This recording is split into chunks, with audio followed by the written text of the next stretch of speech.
Hey guys, welcome back. Emily Jean if you're new here. In this video we are doing my September reading wrap up. So what I read, what I DNF'd, if you want to find out, grab your coffee, grab your tea, and let's get cozy.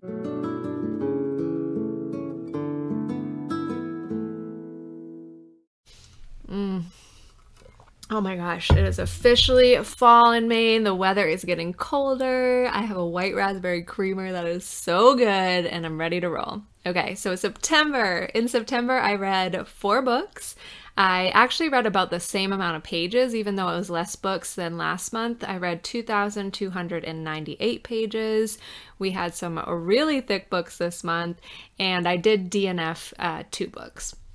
Okay, so what did I read? The first one that I read was a work in progress. So this one was a time commitment. I think it was just under 2 months to finish it.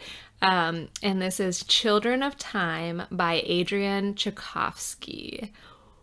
Wow, this one is world building. Okay, so brief synopsis: the last remnants of the human race left a dying Earth, desperate to find a new home among the stars.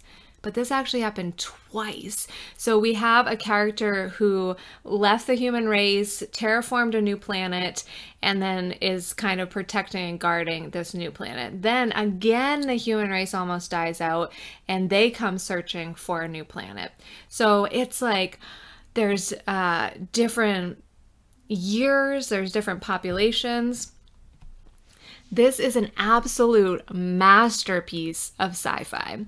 The world building is like unmatched. It somehow like spans eons, species, and locations with imagination, grace, continuity. Somehow you span all these different years and you still understand the character and the storyline. It's just woven together so seamlessly.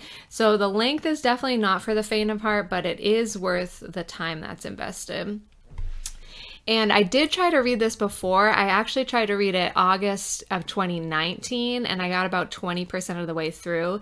I was reading it as a physical book, and I just felt like I'd be able to process and understand it more as an audiobook, especially now that I've been like practicing reading through audio and listening and understanding, because there's so much that happens in this book and so much time that passes and different types of species. It just felt like I'd be able to absorb it better as an audiobook, and I'm glad I did, because it was absolutely a beautiful listen, and I was able to kind of visualize the characters a little bit more easily, and I really felt myself kind of experiencing that shift in time as I listened and read this book. It was so good. I ended up giving it 4 stars in my CAWPILE. But 8s, 9s, 10s, I mean, it was a really high 4-star. I think probably it could have been a little bit shorter and just as powerful. That would be my only like disclaimer for this book. But definitely check it out if you like space settings, if you like kind of discussions of human nature, of what it means to be a human, of what it means to interact with other species. Like, just it was so good. Very, very thought-provoking read. So that was Children of Time by Adrian Tchaikovsky, and I definitely want to check out the second. So it's I think it's a duology, and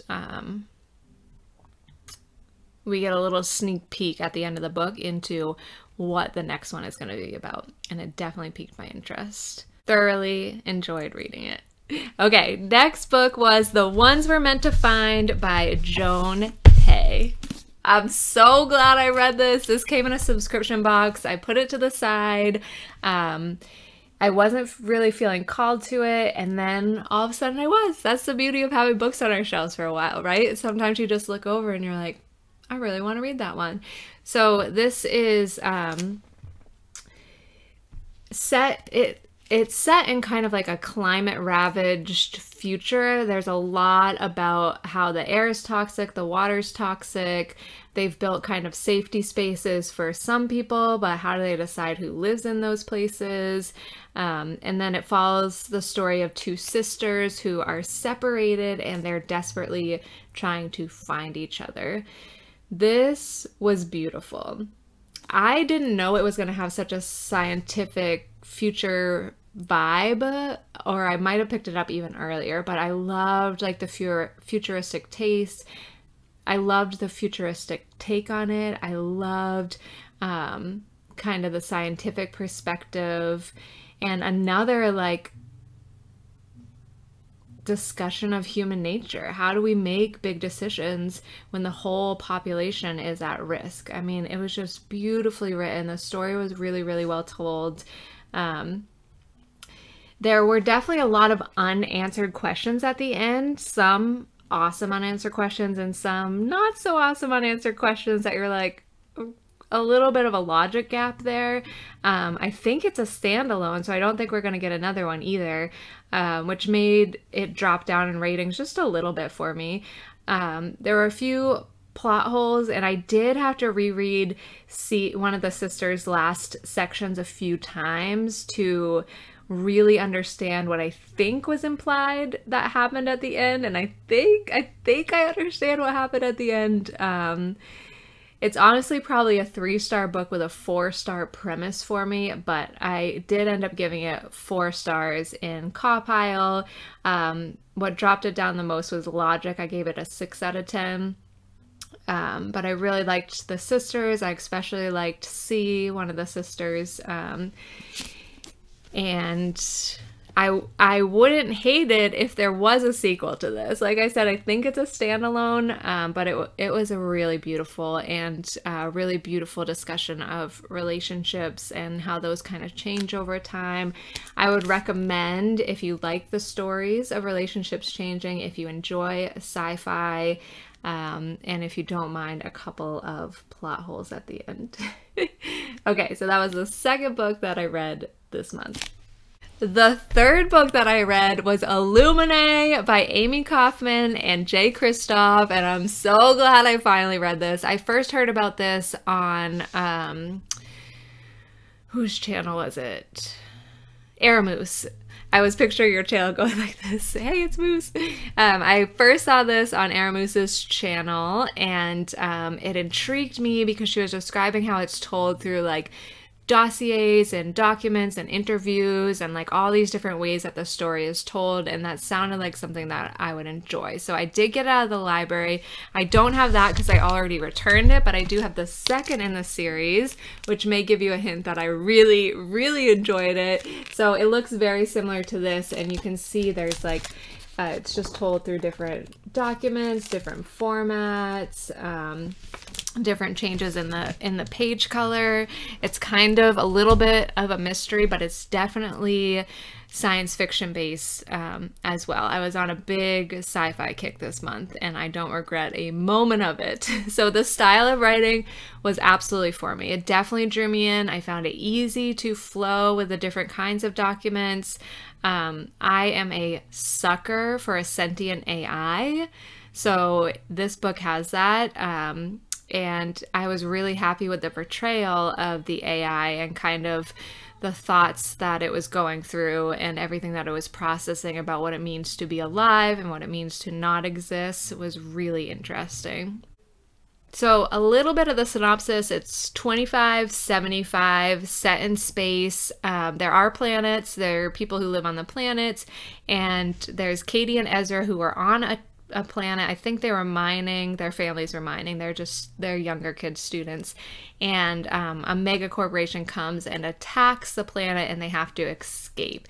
As they're escaping, a plague also hits one of the spaceships that they're traveling with, so they're dealing with that plague, and they're still being chased by the corporation, so they're dealing with that as well. And there's just a lot of intense action. I really liked the characters, and again, I really, really liked that format. So I ended up giving this 5 stars because for the genre that it's in, for the way that it's written, it did an amazing job at it. One of the best that I've read that tries to do this sort of told in a different way format. What's the phrase for that? I don't know.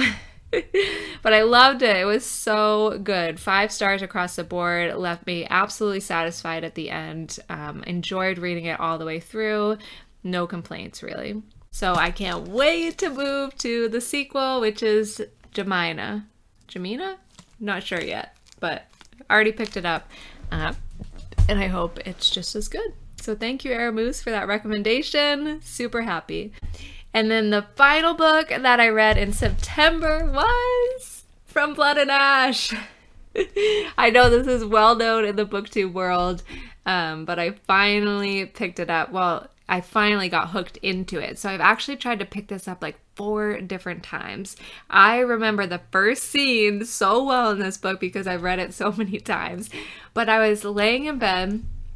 I think I had just finished a book, or I was just about to finish a book, so your brain starts kind of thinking about what you're going to read next, and I couldn't get the first scene out of my head, and I'm like, okay, I think it's time. So I sat down and I got into it right away this time, and I'm hooked.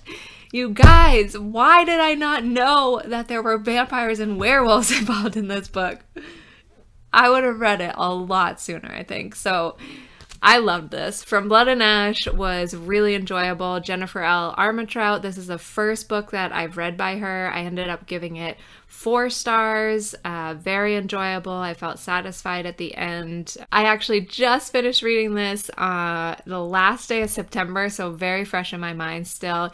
It was funny, enjoyable, sad, frustrating in the best ways. The characters were really well developed. So if you don't know about this book, there's the 2 main characters really are a maiden and a guard, and it's kind of her discovering herself in this web of lies and truths and all these pressures that have been put on her and all these things that she's felt intuitively for herself and kind of breaking out of that mold. And then we learn more about the guard and where he's coming from as well, and it's just so interesting and so well written. I just had a really fun time with this. I definitely want to check out the next in this series as well. Can't believe it took me this long, but I'm glad that I finally read it. From Blood and Ash in the books. Check it off. Signed, sealed, delivered. So those were the books that I read. I enjoyed all of them this month. There were no terrible ones, but I guess it kind of leads into my DNFs because there were 2 that I DNF'd.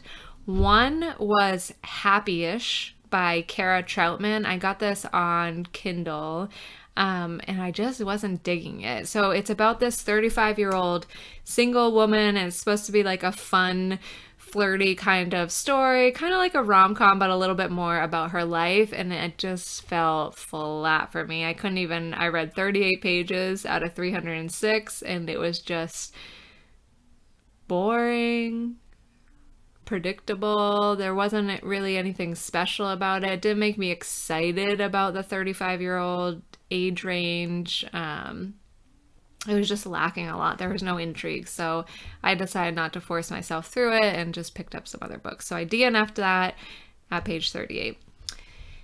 And then I actually DNF'd Marked in Flesh by Anne Bishop, which is book 4 in the Other series. If you've been following me for a little while, you know I love the Other series, but I just wasn't digging this one at this time. I know that I'll come back. I know I'm going to finish the series.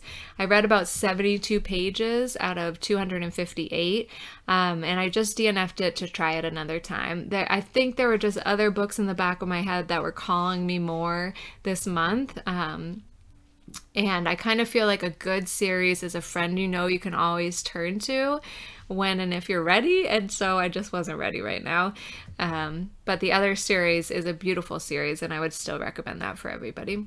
Okay, so that's what I read in September. That's what I DNF'd. Let me know if you've read any of them, if you want to check them out, and definitely let me know if you've read the ones we're meant to find, because I need to discuss the ending with somebody. Please, please reach out. Find me in my GoodReads book group and discuss. I'll have all the links linked below. But I really appreciate you guys. Thank you for hanging out, and hopefully I'll see you in another video very soon. Bye, guys.